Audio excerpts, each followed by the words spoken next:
Presumably, at least a few of you try to install Spark, PySpark. And there's basically two ways to install it, right? We can use the pip command to just install the Python part, or we can just go to the Spark and download it and unpack that. Both ways will install PySpark, but in different ways, right? If you use the pip install, it's then put in the package managers for whatever version of Python you're using, and then it becomes available, right? That command becomes available when you run that Python. The other way you do it, when you download it from the Spark site, you get the code to either run the Java version or the Scala version or PySpark. If you want to run the Java version, you also need Java installed. And if you want to run the Scala version, you have to have a Scala installed. And Scala, for both Scala and Java, you have to have the right versions, right? When Java, they'll usually just say Java SDK X or above. Scala becomes very important. You have to use the exact version, right? If they compile to Scala 2.10, then you have to have 2.10 installed.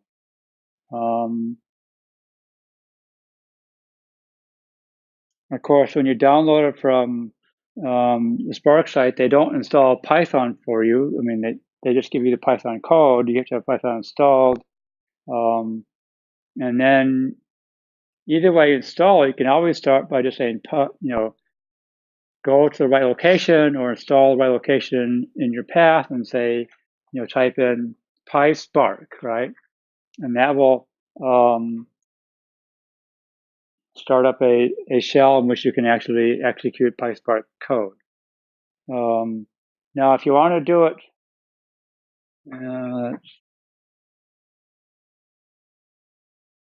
if you want to include or use in Jupyter notebooks, how you start it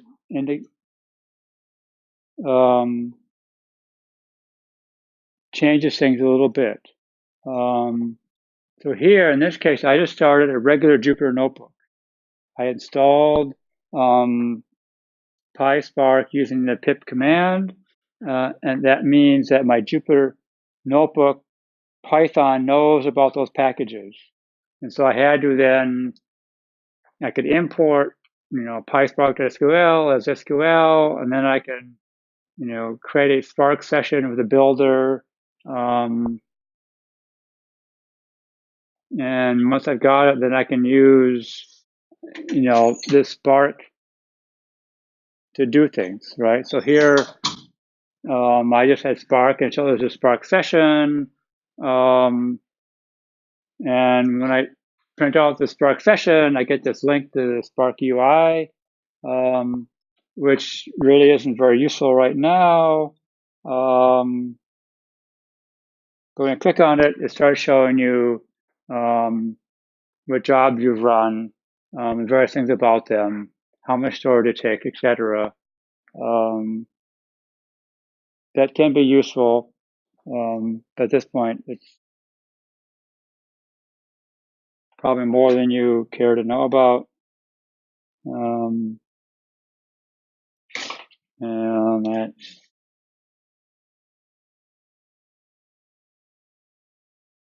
where were we? I have to go back, maybe, no. It's one session, this is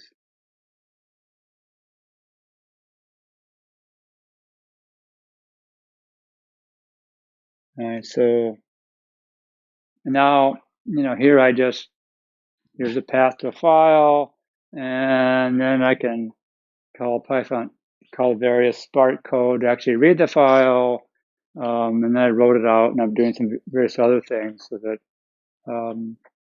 So if I start I just have a regular Jupyter notebook, then I have to create a Spark session, right?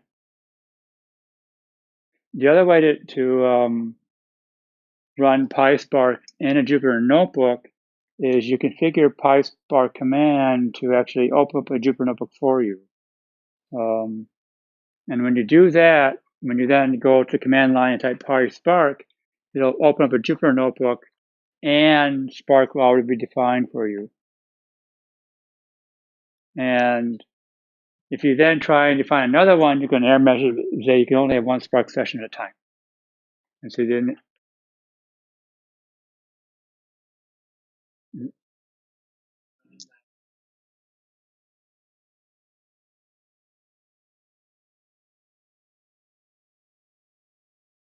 presumably,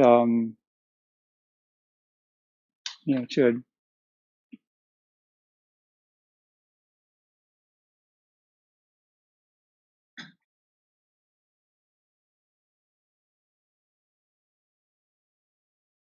And what can I say? I'll talk about this a bit today, but more next time and next week. It starts to become important to keep in mind where your code is being executed, right? I don't think this slide has anything interesting.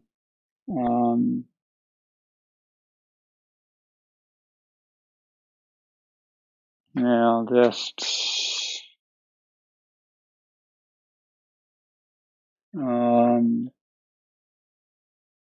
so what I'm doing here is I'm asking to repartition it on 4 different worker threads, right? Which means then whenever I do things in a partition, it's actually happening on 4 different workers, right? In this case, it's a single machine, so I've got 4 cores, so it's it should be on different cores.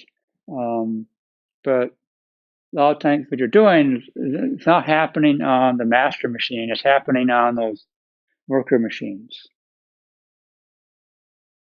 And even though I'm calling the data frame, it is a data frame, it's not a Panda data frame. It is a Spark data frame. And they don't respond to the same methods. And again, what I'm doing here is I'm trying to determine how many workers it's actually using. So what I'm doing right, it's not happening on the master, it's happening on the workers. So each worker is creating its own file. And so I'm telling it use JSON and give it a name. And indeed, what happens is I don't get 1 file, I get 4 files. Actually, I get 5 files. 1 file has 0 bytes and it's either success or failure. Tell you whether things worked or didn't work. The other files are one per worker thread. And let's see, you probably can't see this, but there's actually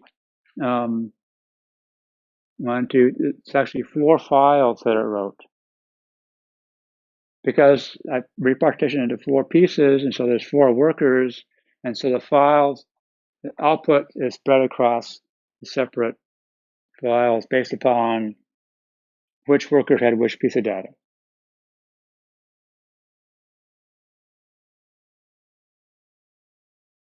Now I could bring the results back to the master, then write it out, then I'd get a 1 file.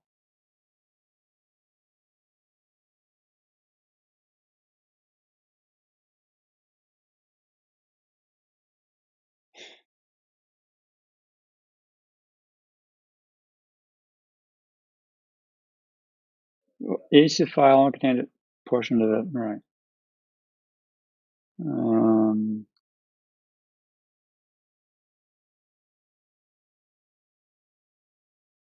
And now I have to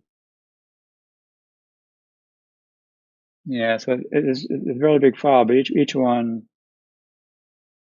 no, I can't change the font here either, but it each one contains a portion of the output. And so what does happen then is at some point, you dimensionalize numbers and then you want the output.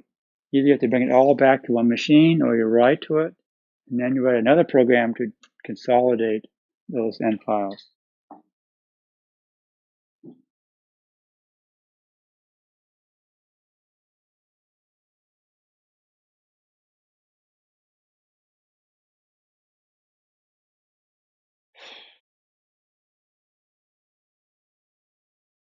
So last time we talked about, there's RDDs, right?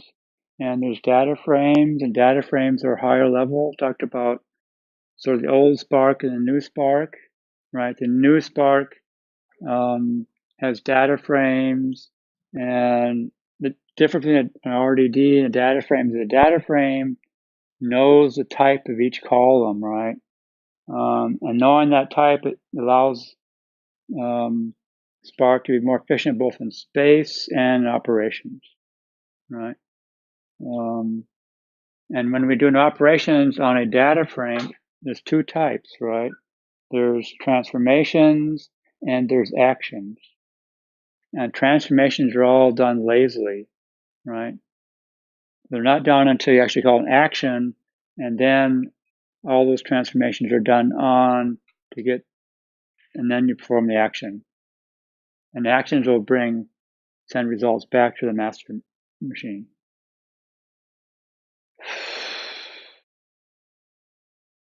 So we need some data, right? So I'm just using some data files I had from other places.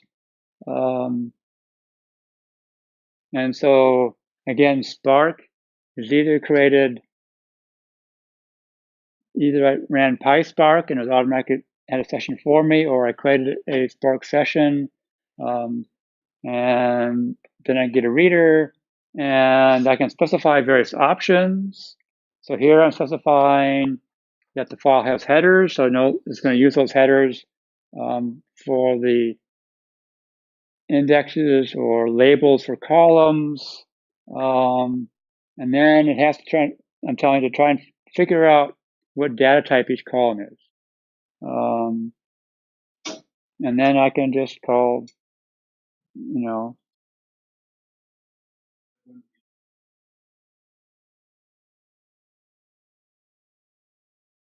yeah. So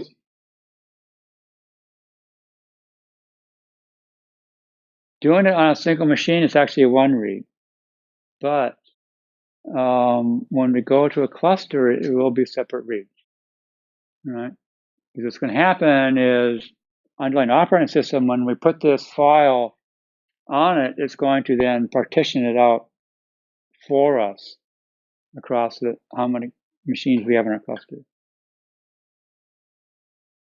How many machines we specify Spark to run, right? So the other thing that's happening is I'm sort of skipping over the part where what we have to do to tell AWS, look, I want 5 machines in my Spark session, right? But that has to be done first. We can do it later, which I just showed you. Your partition will say, no, redo it on I did that here because at this point, the default option is just to use one worker.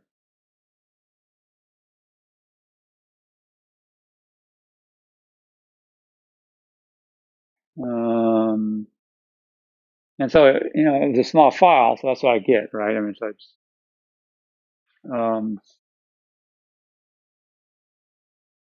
but notice that it's show, it's not head, right? If it was a panda data frame, it would be head. And if it's a panda data frame, it gets a nice output when you do it, right? Here you get an ASCII version. And it, so it did pick the two headers and, right. We can also ask for the schema. And so it figured out that the name contained strings and age contained integer.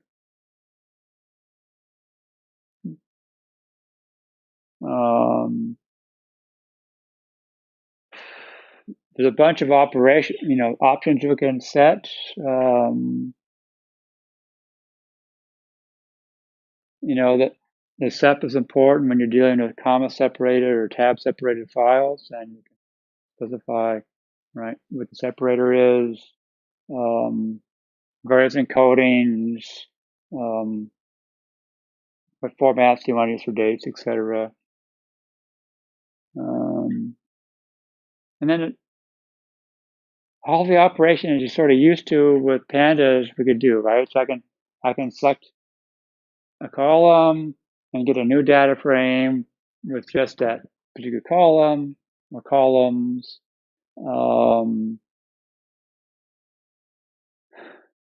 There's also a number of functions that they come with.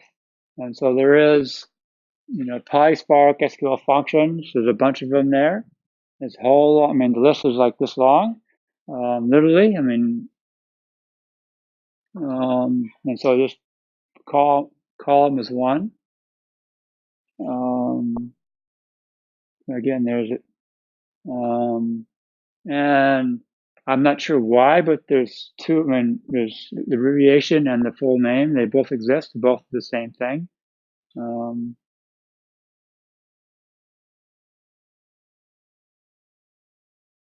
And then we can start doing operations on that. So basically, with the operations we can do, we can also do comparisons, less than, greater than.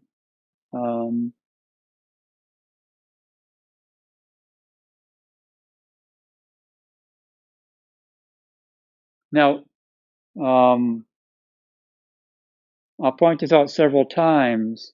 The last time I taught this course, I did it in Scala. Scala shares some of the same features of Python in the sense it has type inference. I don't have to, when I declare a variable, I don't have to tell what type it is. Usually the compiler figure it out. So on nearly all the examples I'm showing you, I basically had to make three types of changes. One type of change is in Scala, you have to have a val or a var in front. So that's why you're declaring a variable. So I had to remove all those. So that's change number one. Change number two is anytime I do an import, the way you do imports in Python is different than the way you do imports in Scala. And the third is if you have a function in Scala that has no arguments, you don't have to put parentheses after the function name. You just drop them. But you can't do that in Python. So those three changes, pretty much, I was able to, literally I've spent hours just copying the code from here to there, modifying it, and run it. It still runs, and you go back, right? Because some things don't work.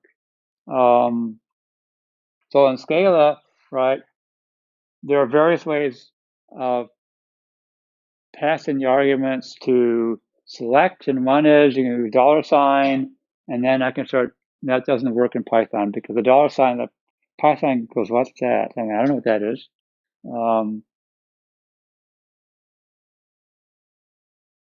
And right, so we can do this in Scala or Java. There's some Scala options. I start doing things like this. Python, it's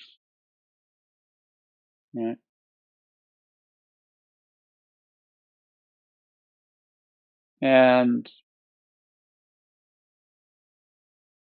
I'll say this multiple times, right?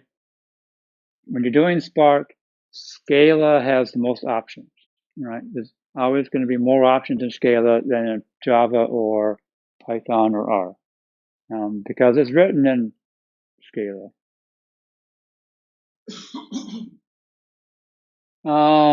Filter. So here I'm filtering, give me everyone whose age is greater than 21. And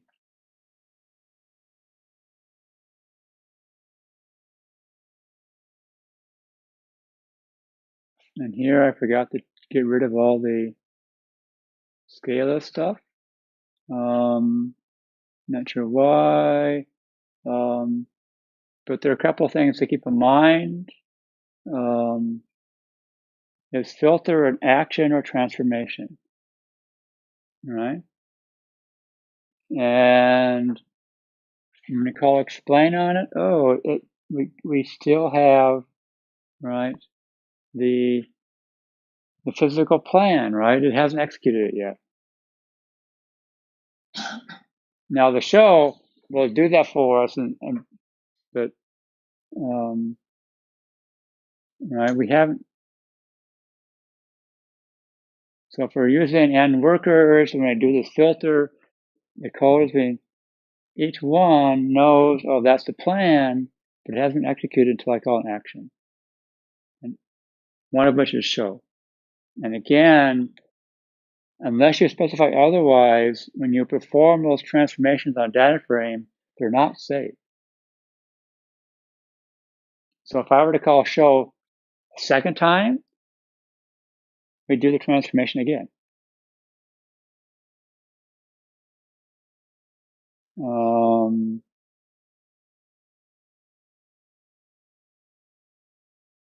A group by, and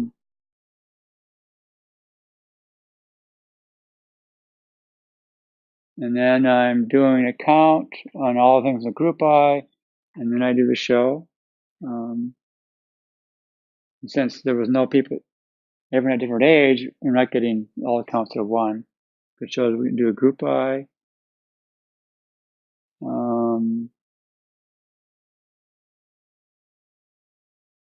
Yeah, so we can, call write, which gives a writer output stream we use.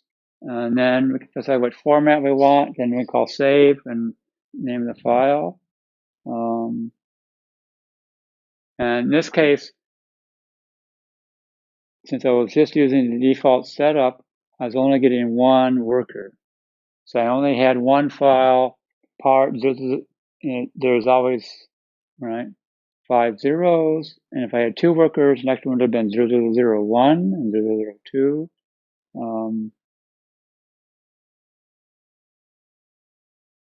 Various formats. And the other thing to know is, if you call the same, if you want, you cannot overwrite the file.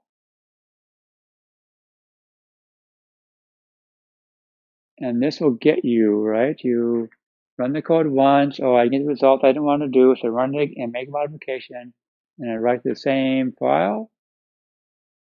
You'll get a runtime error. It will not overwrite the file. For one thing, it's not a file, it's a directory, right? It creates a directory of that name. Here is your success or failure file, which contains 0 bytes, and it's empty, completely empty. It's just the name of a file. Is it successful or not? And then you get a file for each partition that you're using. Because I asked it to. I said, that's the name. It's a directory, yes. It's a directory, yes.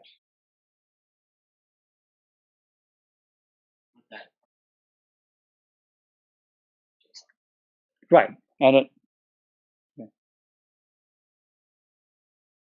so this JSON comes from here, right? And this JSON comes from there.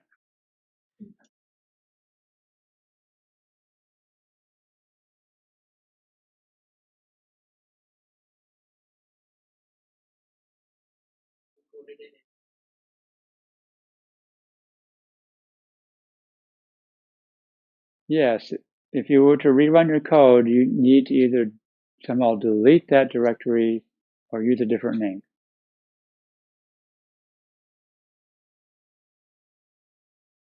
And that is a feature, not a bug. Right? I mean, you do this run and it takes you 15 minutes of 10 machines, right? And then do you want to overwrite that data? Not accidentally. No, you don't.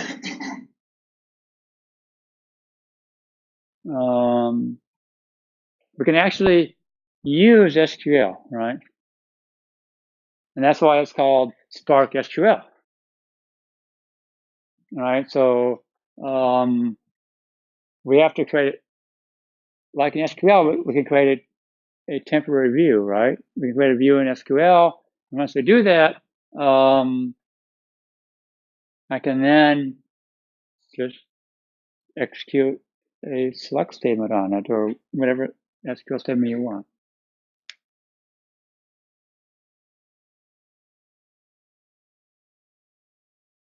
And it's, they claim it's just as efficient as doing it directly on DataFrames.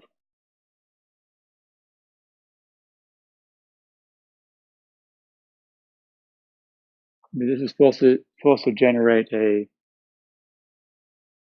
plan on that data frame, and you execute the plan.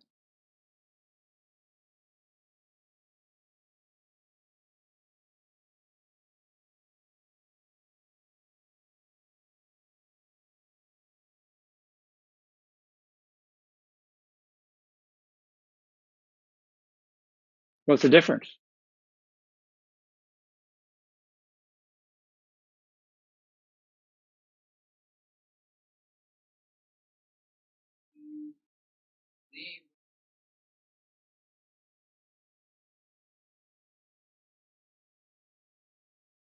But what's that? It's a data frame. So when you read the JSON file, we read it and put it into a data frame, right? So this select statement is being translated into operations on a data frame.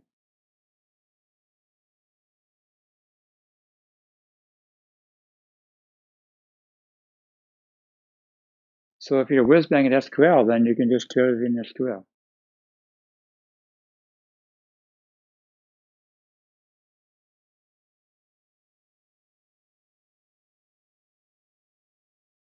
And again, show is just turning the standard out, right? And that does not work on a cluster because there's n standard outs. And which one do you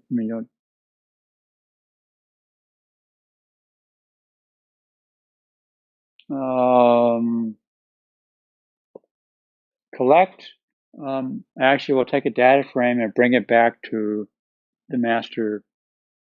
And so I call collect on it, right? What I get is, it's a Python array of rows. And then I can, right, index, and I get the first row, and then I can actually index into that, right, and I can index either by position or by the name of each item. But this is being done on the master, not on the workers.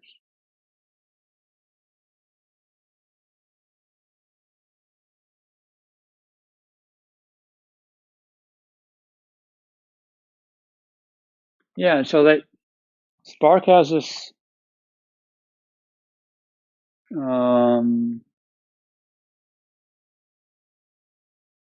whole thing. What they do is, right, when you start performing these transformations on data frames, either directly or via using SQL, it generates this logical plan.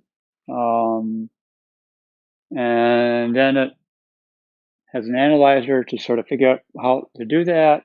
And then it has an optimizer to actually optimize the whole thing. And so you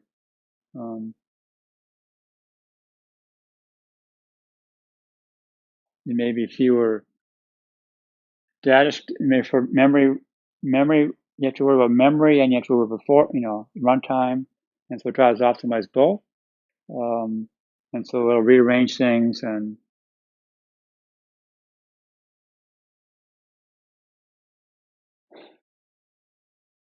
when we're reading data, right, just inferring the schema may not be good enough because it may guess wrong.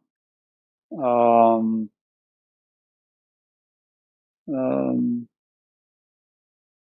here's another example, of famous people. There's JSON.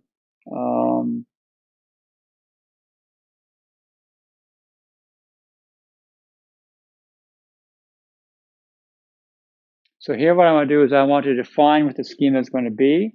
So what it's doing is it's assuming, it's telling me that age is long. Like, well, I don't think that we have to need that large of a number to represent people's ages.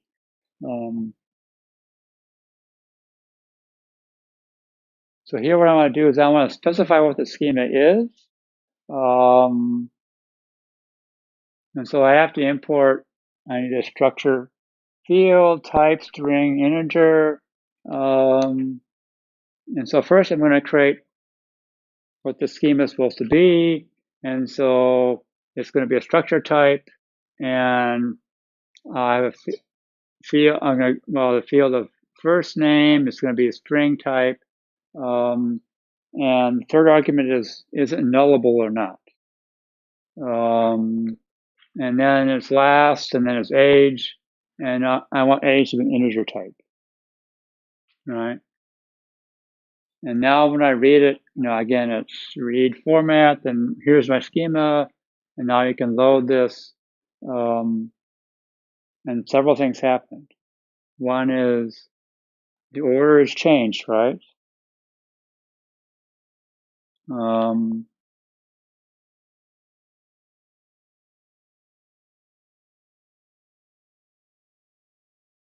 And if you were to ask, now the ages are integers.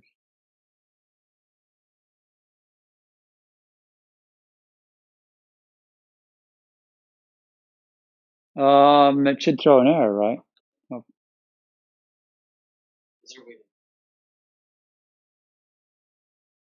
Yes, there are ways of specifying what the null value should be. And there's also the same things we can do with pandas of, dealing with the nulls, right, or not of NAs is also available here. We can filter them out or.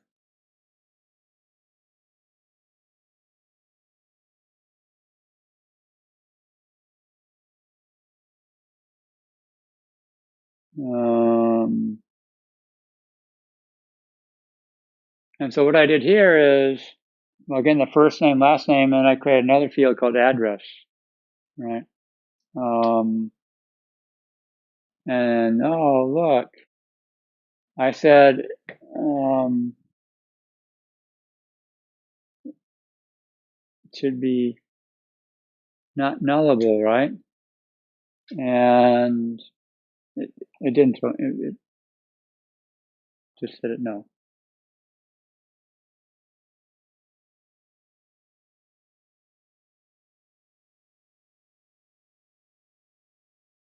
And we don't get age because age is not listed in the schema.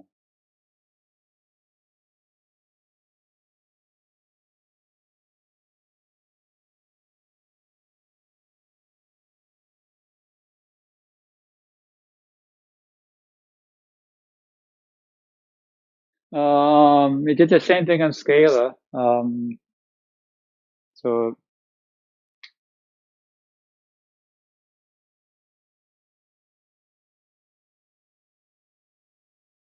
you have to look at the source code to figure out what's going on, right? Why is it?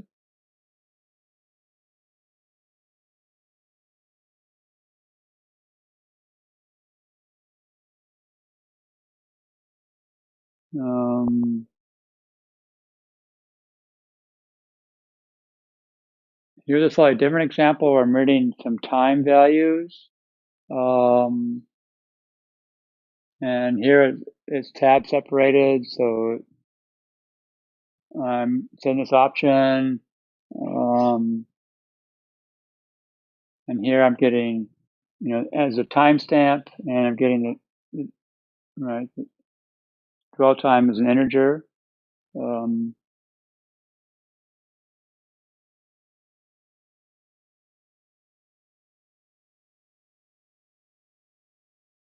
So here, yeah, I want to again remind you there's transformations and actions, right?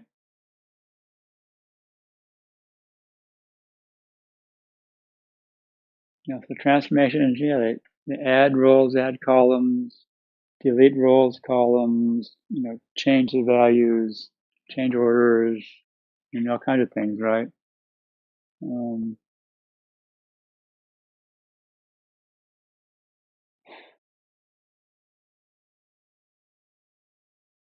So I find that the PySpark documentation a bit more verbose, because when you look at the Java documentation for Spark and the Scala documentation, they do the standard Java thing where there's like the name of the method and then like one line description, and then if you want the full blown, you click on it and you get this, right? Python skipped that step, so it's like you get everything, right? And so like trying to find a list of the it's a little harder. So I just want to know what are all the actions. And so here are, right, the actions I found. The transactions, aggregating things, creating aliases, distinct things, dropping duplicates, filters, looking for NAs, wheres and sorts and selects, and some sampling. And then what they call basic dataset functions, which I assume are also transactions.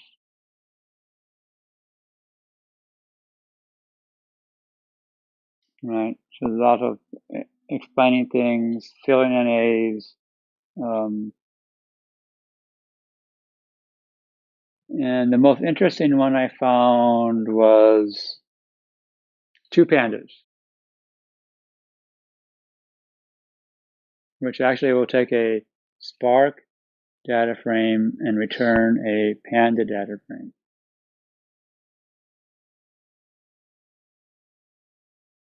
And in several places in the documentation, it said you need to do special things, and I didn't do any of them, and it still worked. So I haven't figured out what that means.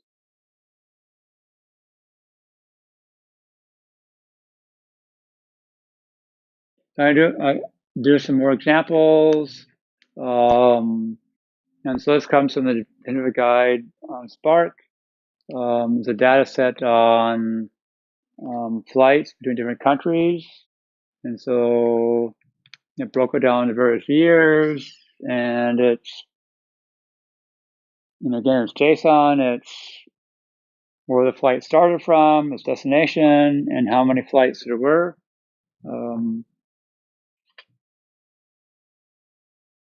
And it covers, right, all the flights that flew in 2015.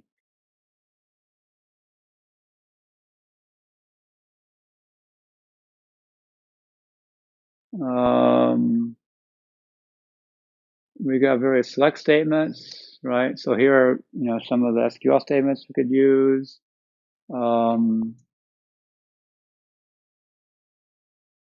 Here, just, doing a standard select. And again, showing a couple of them.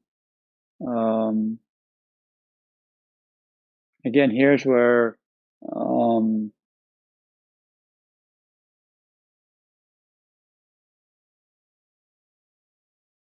Java and Spark have more options. You could do various, we get column and the two versions of column, and we have an expression. The other ones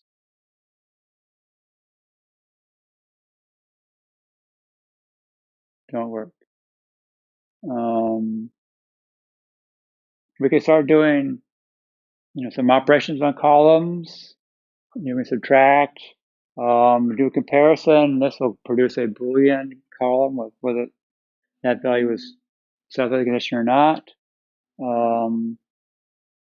And Most of the time, you can do things two ways. One, by specifying the column and the operation on the column in comparison like I do here, or I can embed the whole thing in a string.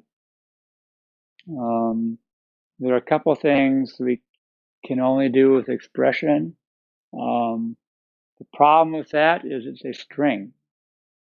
So it's just like doing SQL. What happens when you have a typo in SQL? You don't know until you try and execute the command, right?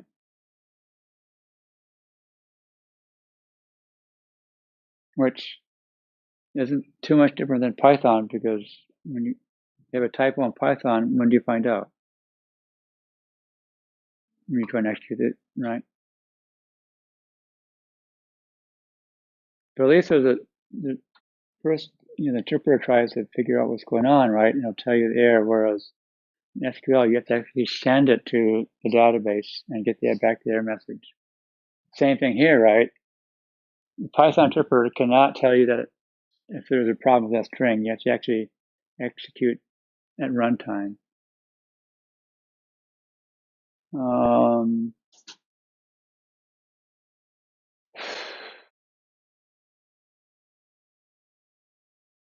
Now in Python, it's possible like to import this, right? And then you just can use it directly. Like you could do in Java and Scala. The problem with that is when you get large programs and you do a lot of imports, it's like, where does this function come from? Then you have to go up to the imports and try and figure out where it is, particularly in Java when you do the import blah, blah, blah, dot star, and then you got 3 stars, like, where is it? I don't know where it is. It's in one of those. So in Python, we can import something as, import a namespace and give it a local name. In this case, I just called it F for functions, which is copied from the documentation. And now when I use column, I can, namespace dot, right? And so it gives you a better idea where it comes from, right? Because now it says F, and then you go all the imports and you find. In the short run, it's slightly painful, but you have to type more things. But in the long run, when you come back to it, like, oh, where does this thing come from? Oh, now it's easy to find out.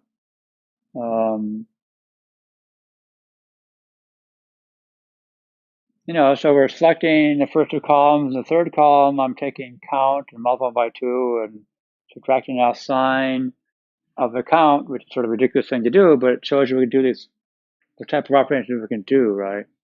And so then that last column, it gets that crazy name. And that in itself is interesting because it has to infer it from the operation, right? So it's doing a lot of work.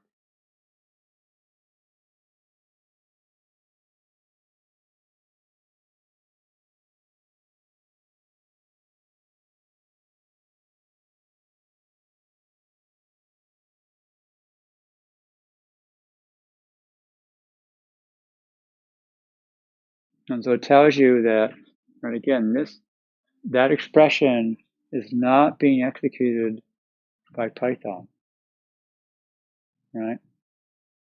Because how would we figure this out?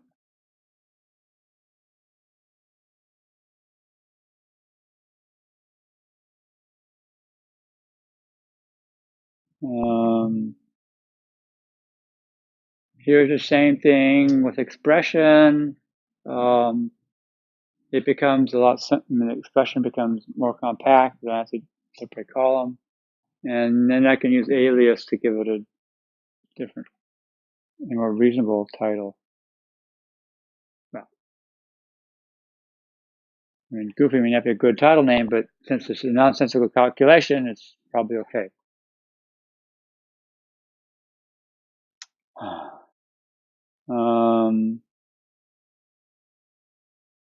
And we can combine them by select expression, and then it's columns we want, and then we use that.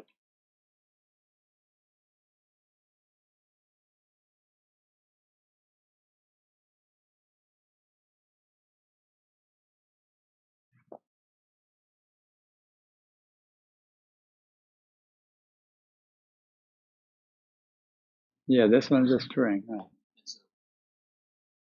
Yeah, it's parsing that, yes. Which does lead to the question, how do we know what operations are valid in that string?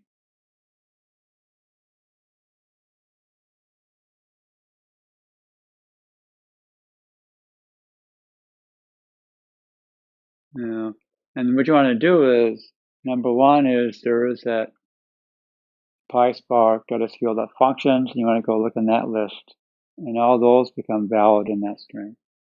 There are a couple other places to look. We'll get to that in a little bit.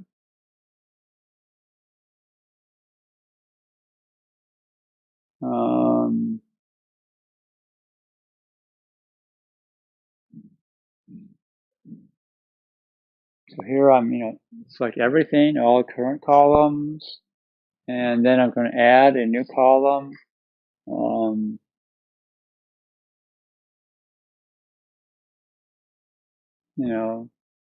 Again, are these two the same? If they're the same, then within the same country. And since we're doing, a comparison, the column becomes.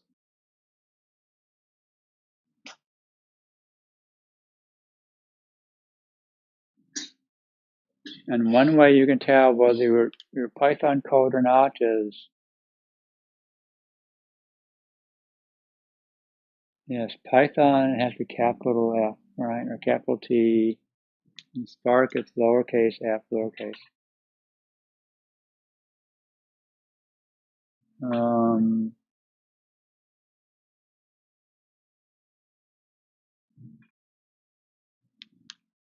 So here I'm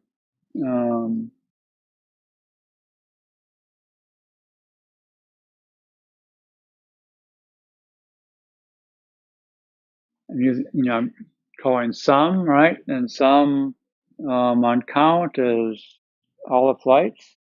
I'm doing count that column and how many pairs. So there's 256 different, right? Basically rows.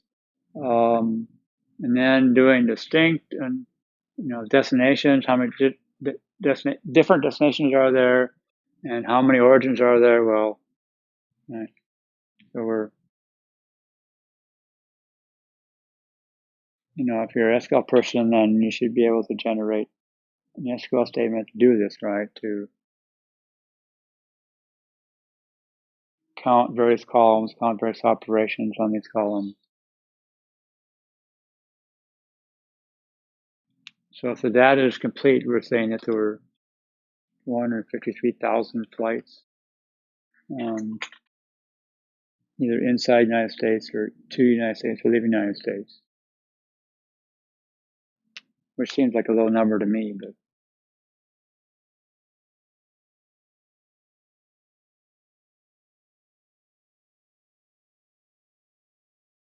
And those are the places to look, right? Is PySpark Scala functions, DataFrames stat functions, and DataFrame NA functions.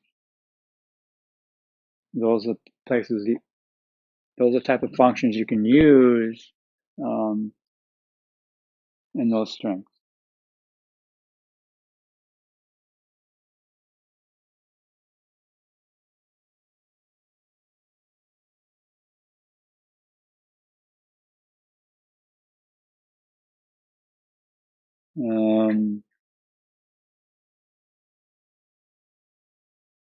So here I'm just adding another column. And again, doing something silly by just making it all ones or making random numbers. There's another way of adding columns. And I could have, done something with existing columns and added.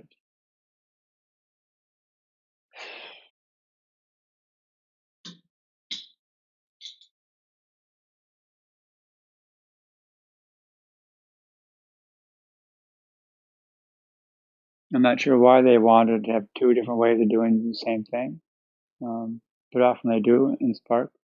give us multiple ways of accomplishing the same task. And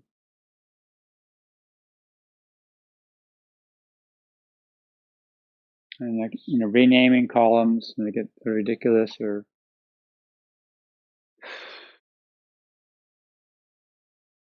dealing with dates is always a fun problem, right? So here I'm reading this data set has timestamps, and now I can change, give a new column, and convert that particular column to a date instead of a timestamp. And so instead of being an actual timestamp with a date and a time, it's just a date.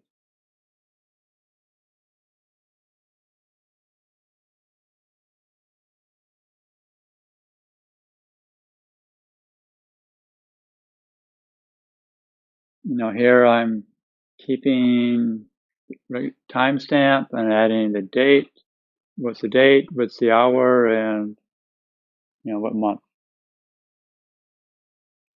Plenty of. There are some operations that are going to manipulate dates and time.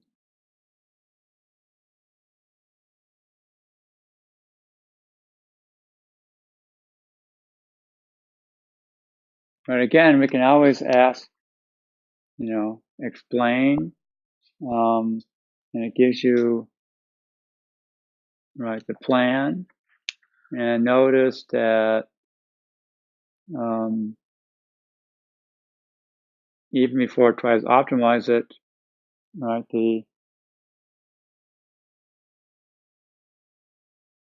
it's doing these all the same. Yes, it's not several steps, it's one step.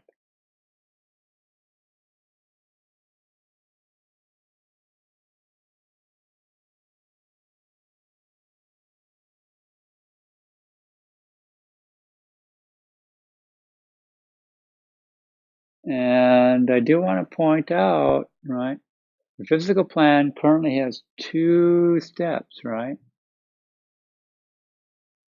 The first step is to read the file. So we actually don't even read the file until you perform an action on it, right? So when I,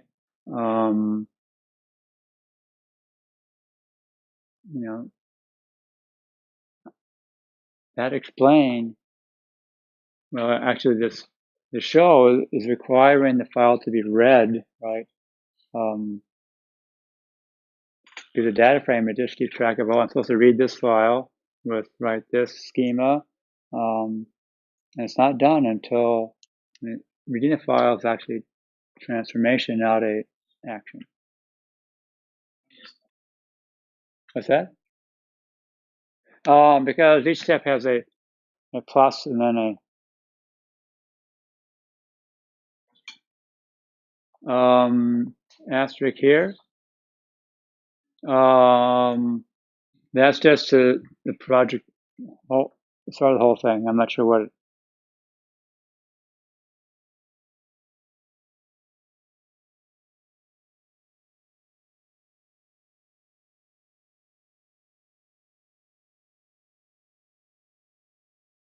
Not really exciting, but we can drop columns, right?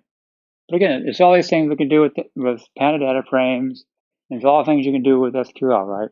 I mean, we haven't done anything you can't do with pandas, and we haven't done anything you can't do with SQL.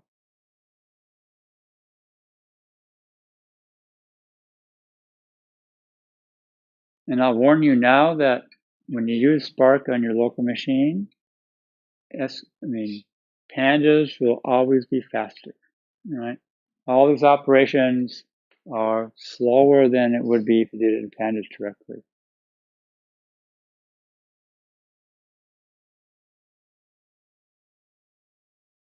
For a couple of reasons. One is, every time I do this, it has to read the file.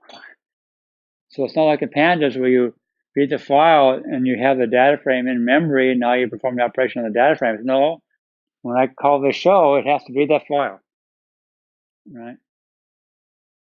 And if I partitioned it into multiple partitions, it means it has to have several threads on different cores read that file. They're parts of the file, right? And then process it and then bring it back. So all of a sudden, there's a lot more overhead just to start the work.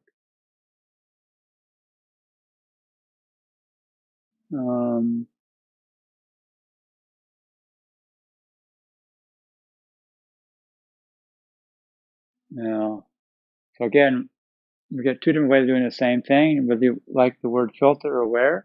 They pretty much do the same thing.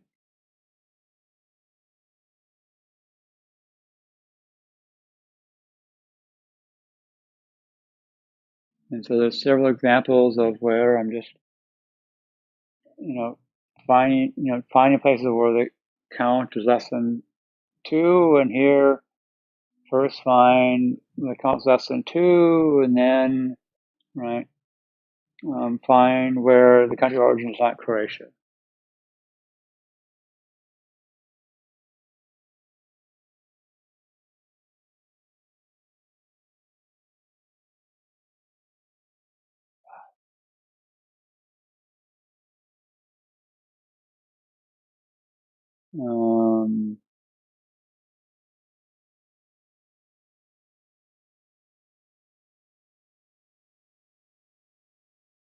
So here it's okay, where the destination and the origin are the same, and this dataset only worried about flights that either started or ended in the United States. So there's only one such row, and it's saying there are 370,000 flights.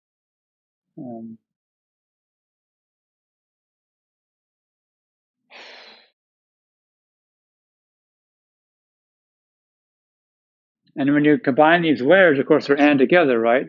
Both conditions have to be true, are going to be true when we're done, right? And the other change here is I can,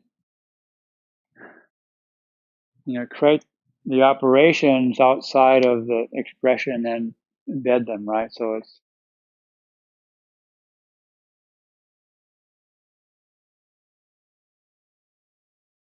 right over 100 flights.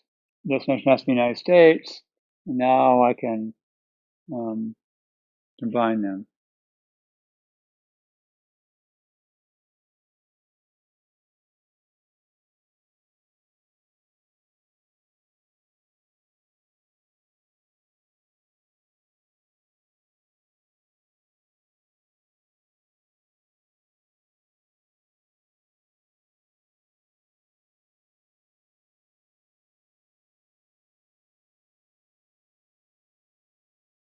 So what's the Python interpreter doing with that?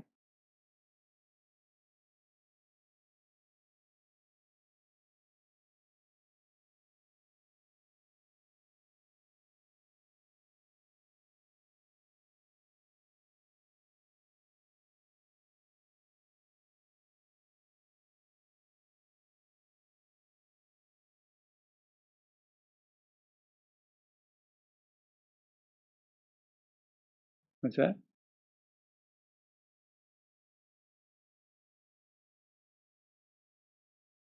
But it doesn't know which data frame to operate on yet, right? What's that?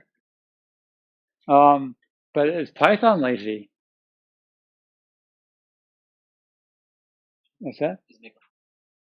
But if we're talking just pure Python, you have to say lambda, right?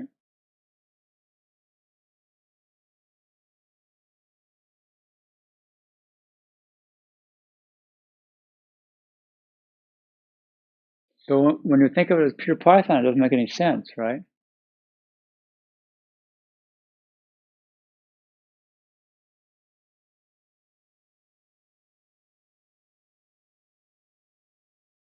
So the only way to understand that is if this column count returns some sort of object. and then that is going to be some method on that object, right? And then stores it to know what to do. So otherwise, I mean, Python will want to just evaluate that, right? And then how can I pass it in and have it do anything?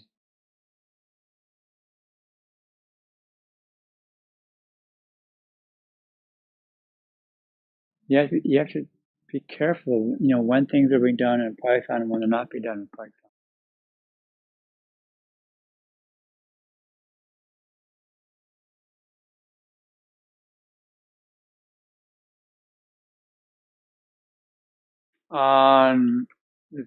On this, yeah, yeah.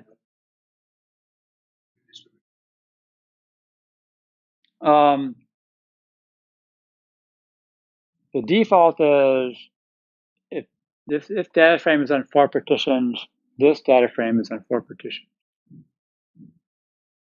And this data frame, of course, is lazy, so it inherits all the plan from here plus that.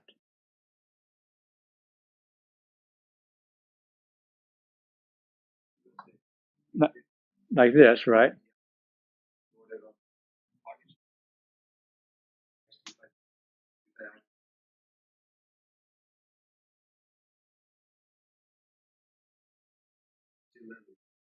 Yes, it's still, at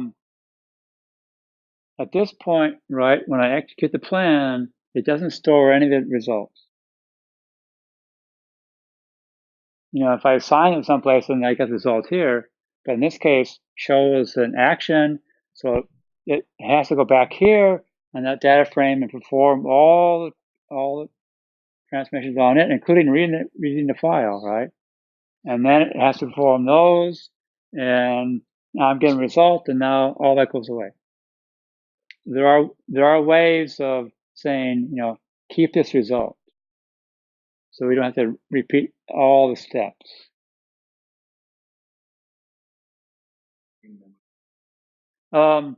Spark always tries to keep everything in memory that it can. But also, if we're doing large data sets, you don't want to keep things around by default, right? Because it's going to build up really fast.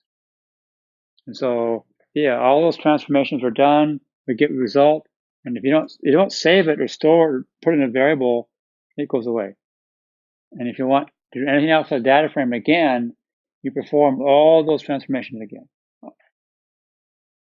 going all the way back. And so then if you've got 10 transformations you want to do, then you want to do experiments, then you actually want to save this result, right? And there are various ways of doing that.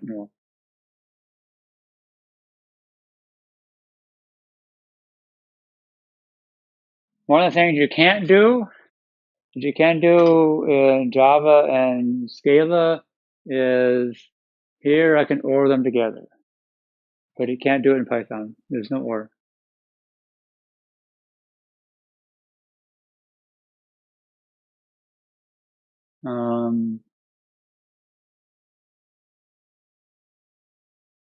So we're going to do it this way, as an expression. Right? In the expression, we can actually do it.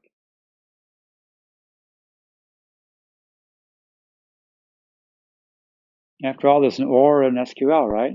So it has to be a way of doing it. It's just that when they created the Python interface, they didn't include OR. At least I couldn't find an OR looking through all the documentation.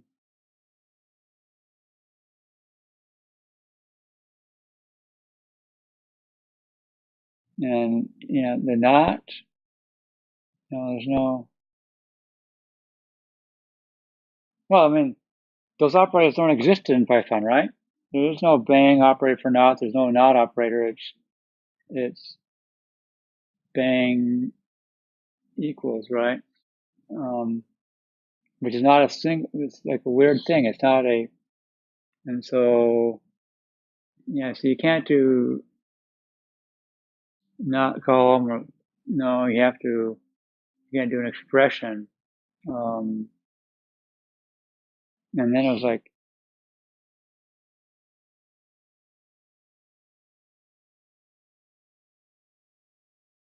if I want this to be true, I can just drop that off, right? Because it's true or false, because it's a, with country was a Boolean.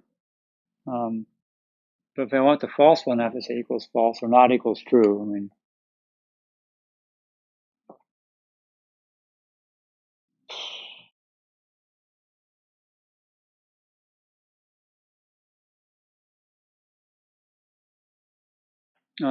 distinct gives me just the rows which are distinct, right?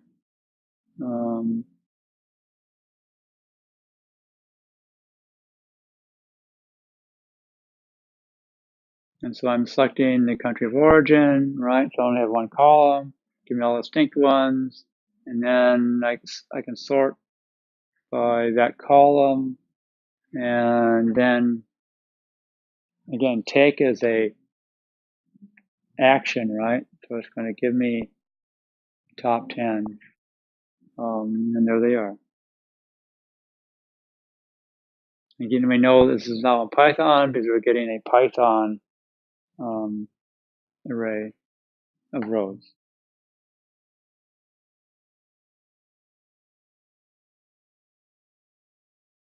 And there's order by, but order by is basically the same thing as sort. Right, so the first one of this sorting on count. Here I'm, doing count, then by destination country. Of course, I can also do, by column names.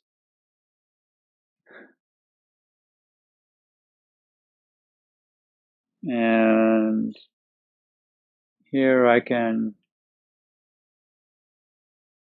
specify what want it descending or ascending order.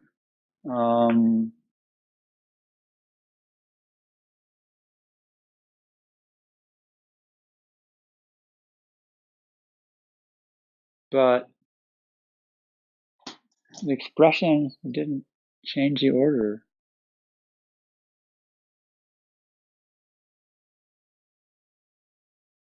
And it's the same problem in Scala. Like when I do the expression and say ascending or descending,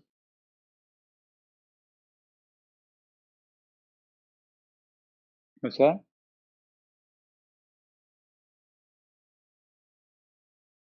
It doesn't do it right.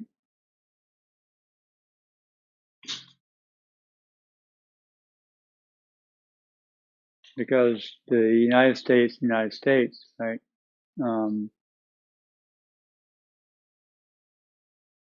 It could be that the United States wasn't there, but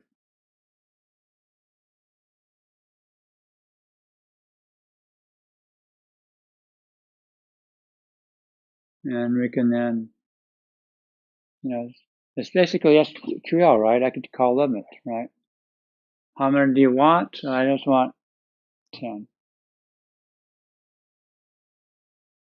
And the difference between take and limit is that limit is a transformation, right? Whereas take is a action which is bringing results back.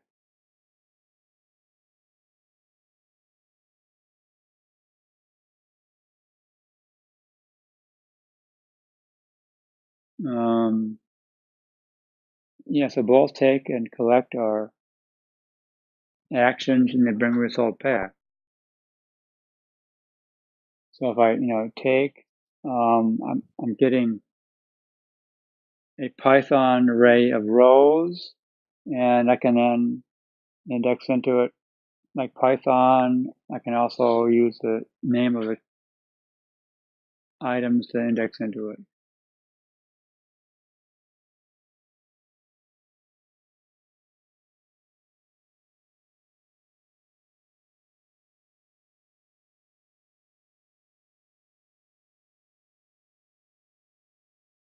And then there's 2Panda. And I'm getting, I'm not getting the ASCII printout. I'm getting the standard sort of Panda display you're used to with pandas.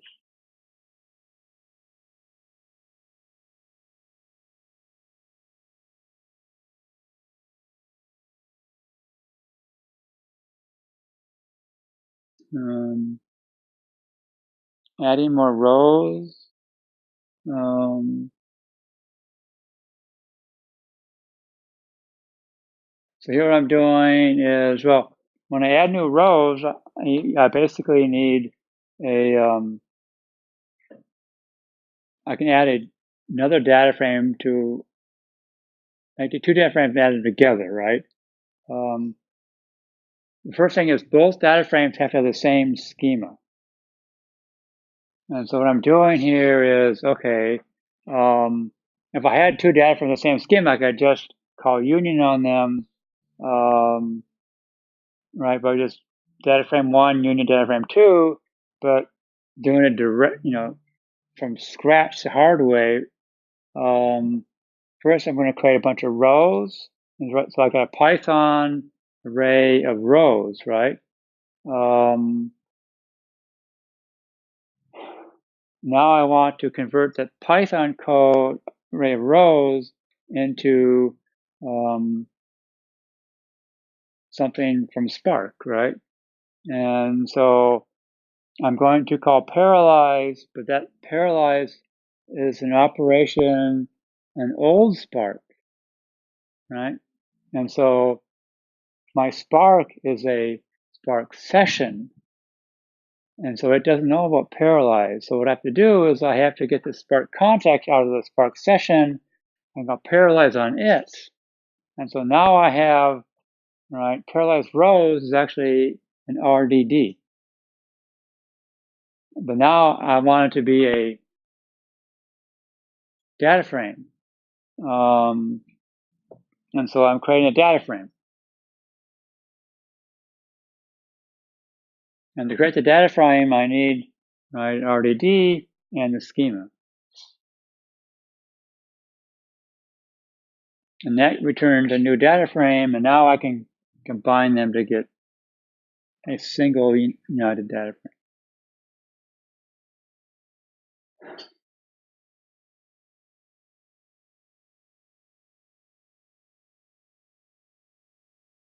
Now, I haven't tried this out, but according to the documentation, I should be able to pass in any Panda object here, and it should work to create a new Spark data frame, or a Python collection. And I haven't tried that yet.